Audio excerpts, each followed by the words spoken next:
Okay, I don't know how many of you guys have asked yourself the question from the title. Am I stupid or am I just nervous? But if I'm being honest with you, up until recently, I almost never asked myself this. And that's because every time I was in a high stakes situation, a situation where I had to perform really well and I just didn't, I performed poorly or I thought I failed, my brain didn't think that, oh, it's because I was nervous. No, my brain just defaulted to, it happened because I'm stupid. Okay, or if it wasn't this harsh, I would just say that it happened because I'm not skilled enough or I don't have the expertise. That's why I failed. All right, this happened a lot in conversations with strangers where I thought of myself as being weird, or in job interview situations where I had to be creative and all of that stuff. But here's what I realized recently as I'm making my way through this book, Psycho-Cybernetics. Really recommend it, amazing book. But what I realized, and I'll tell you how this connects to what I just said, is that as humans, we are the best version of ourselves when we operate from our subconscious mind. And in case this sounds all woo-woo and like witchcraft, let me give you an example to just be more clear. So imagine the first time you were riding a bicycle. You probably had to think about a lot of things at once, how to keep your balance on the bike, how to pedal, how fast to ride, and all of those things. It was pretty difficult, but once you learned this skill set, the next time you hopped on a bike, it was much easier, wasn't it? It was almost effortless. You didn't have to think about anything because you just knew how to do it. And that's exactly what the subconscious was doing for you. It was handling the riding of the bike for you without you even being conscious of all of that. All right. And so this is exactly what the subconscious mind is. It's like this internal store of knowledge and skills and experience that is within us. To be more precise, it's the sum of all the knowledge, skills, and experience we've ever had. Those things are stored in our body and in our brain, but we can't be conscious of all of those things at once. We just can't. It's not possible. But they exist. And as a fun fact, that's exactly where intuition comes from.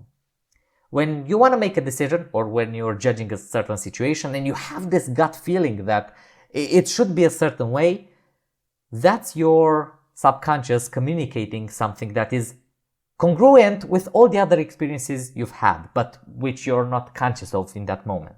Okay? That's the subconscious whispering in your ear what the right answer should be, or the right conclusion, or the right decision. Okay? Now, here's the interesting part. When we are nervous, what happens is that our subconscious mind gets blocked. Okay? More precisely, what happens is the subconscious mind becomes more difficult to access. Okay? It can't rise to the surface and do the work for us. And that's because we get too much in our own heads. Think about public speaking, for example. If you're a decent speaker, if you can talk to your friends, if you can talk to your nervous normally and pretty well, but when you get on a stage, you just freeze, you don't know what to say, well, that's because your subconscious is difficult to access.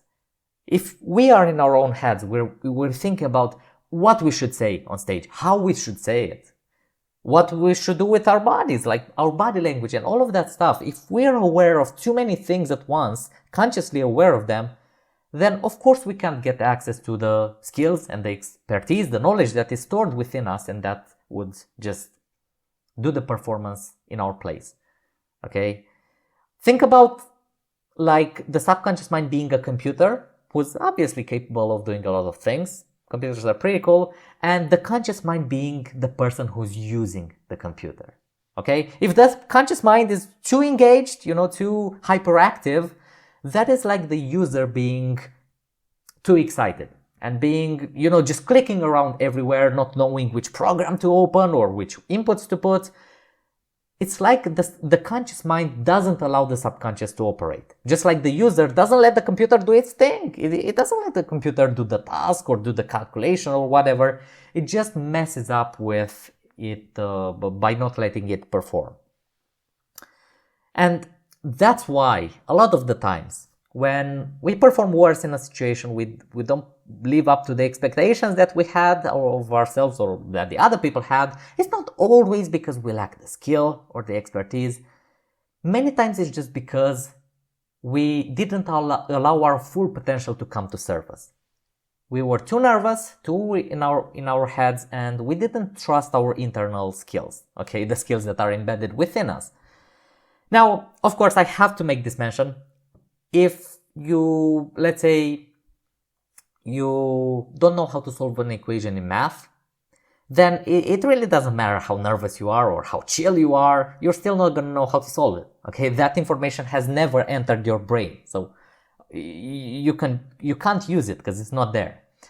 But if you have that information, that nervousness becomes a roadblock for you to access it, essentially. So the message of this video, the main thing that I want you to leave from this video is that most of the times our true value, our real value, is obscured by nervousness.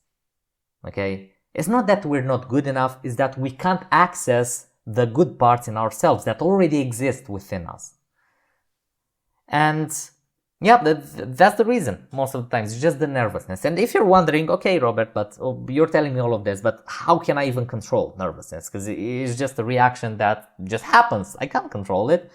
So I'm going to give you 2 ways in which you can become less nervous. I don't know how much you're going to like this because you probably already know them. They're not some magic solutions, magic pill solutions, or overnight things you can do. But the first one is, as you'd expect, to just do more of the thing that makes you nervous.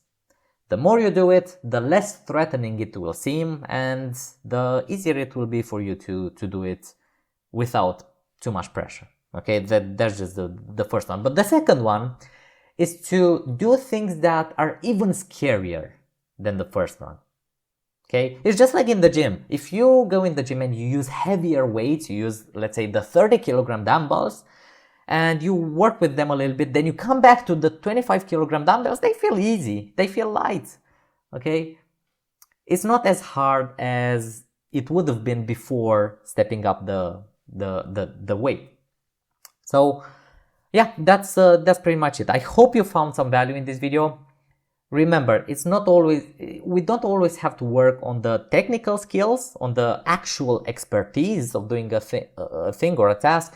Especially in social situations, it's important to handle our emotions as well. Our nervousness, our anxiety, and all of those things, because they can block and they can worsen our performance as much as a lack of skill can.